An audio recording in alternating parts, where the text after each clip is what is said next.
Ouais, je sais.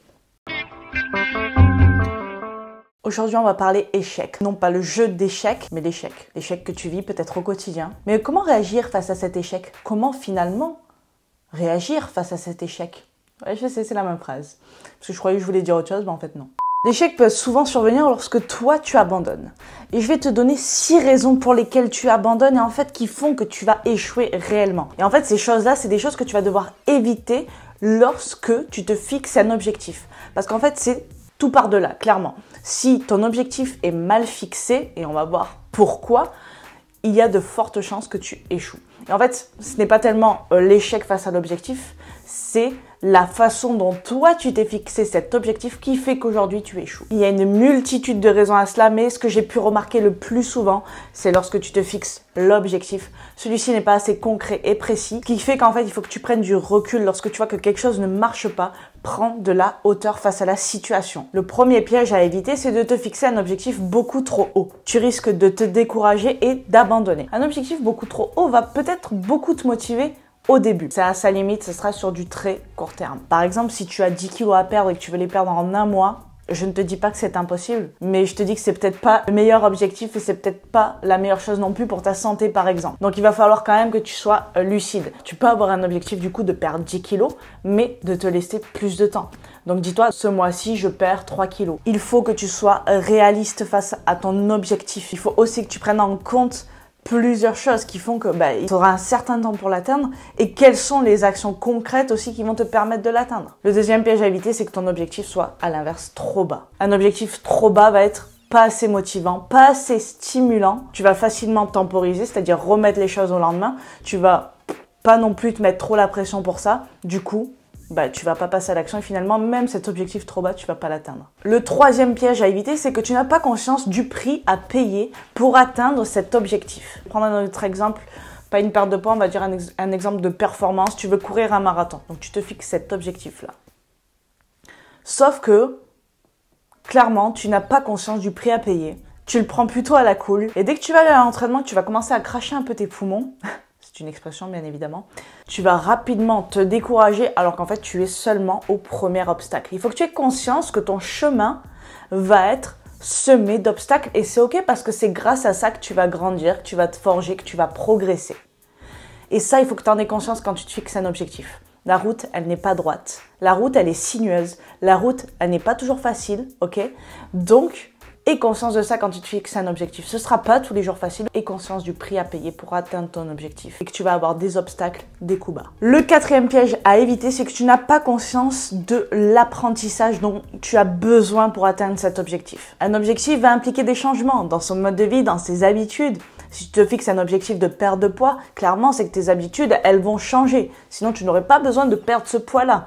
C'est que tu vas changer des choses. Donc en fait, il faut que tu aies conscience aussi qu'il faut que tu bouges, il faut que tu changes, il faut que tu apprennes certaines choses. Il faut que tu apprennes en nutrition, il faut que tu apprennes en sport. Tu dois être ouvert d'esprit au niveau de ton apprentissage et que tu ne cesses jamais d'apprendre. Et c'est aussi quelque chose de très très motivant et qui t'aidera à garder ta motivation sur le long terme. L'apprentissage, c'est le pilier du changement, le pilier de la croissance. C'est le pilier de la transformation physique, mentale, émotionnelle. Le cinquième piège, et l'avant-dernier donc, c'est bien, je sais compter, c'est que tu n'as pas de gilet de sauvetage, tu n'as pas de soupape de sécurité, tu n'as pas de plan B.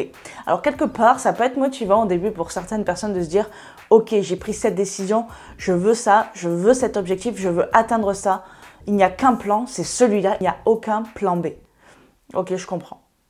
Sauf que, il te faut une porte de sortie si jamais tu n'atteins pas cet objectif. Il peut se passer une multitude de choses qui vont faire que tu ne vas pas pouvoir l'atteindre. Pense aux circonstances extérieures. En ce moment, on vit un confinement. Si tu avais un objectif, par exemple, de faire une conférence, c'était le mien, de faire une conférence ce mois-ci, clairement, tu ne peux pas atteindre l'objectif. Ok, c'est quoi ta soupape de sécurité? Qu'est-ce que tu vas faire à la place? Qu'est-ce que tu vas faire s'il ne se réalise pas? Par exemple, moi, concernant les conférences, c'était un événement ce n'était pas moi qui l'organisais, mais j'ai quand même le désir personnel de me lancer dans la conférence.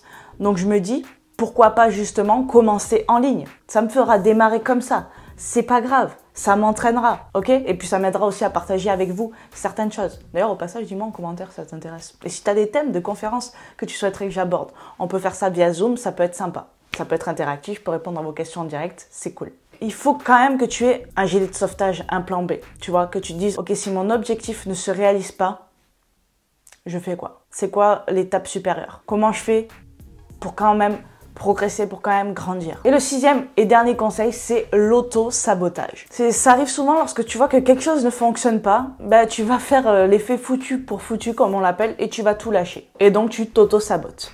Un petit peu comme le conseil numéro 5, le piège à éviter numéro 5, c'est-à-dire ne pas avoir de soupape de sécurité, c'est de là te dire et même de l'écrire, ok? Par exemple, tu es en train de perdre du poids et bon, bah, tu craques sur une part de gâteau. Ok, il y a deux solutions. Soit tu abandonnes complètement ton mode de vie qui t'aidait à perdre du poids parce que tu as mangé une part de gâteau, soit tu dis, ok, c'était une simple part de gâteau au milieu de mon mode de vie actif et sportif et surtout au milieu de mon alimentation saine et équilibrée. Tu peux imaginer les pires scénarios et te dire, ok, si ça arrive, qu'est-ce que je fais? Par exemple, si ça arrive que je mange une part de gâteau, je vais reprendre mon alimentation normale.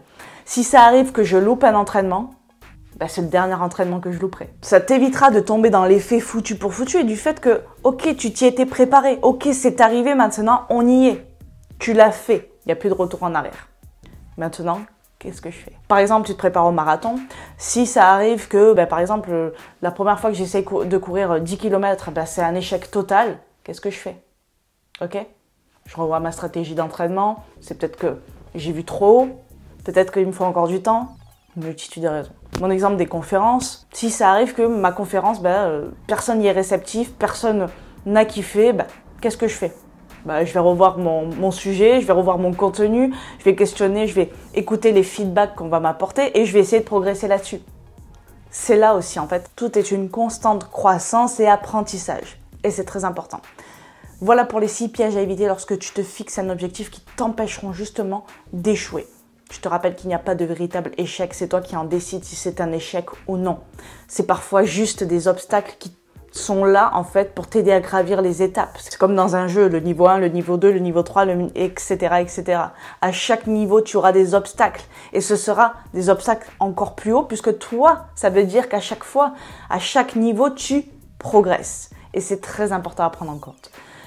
J'espère que cette vidéo t'aura plu et qu'elle t'aura aidé. N'hésite pas à me le dire dans les commentaires. Et moi, je te dis à bientôt dans une nouvelle vidéo. Et en attendant, je t'envoie plein de good vibes. Ciao!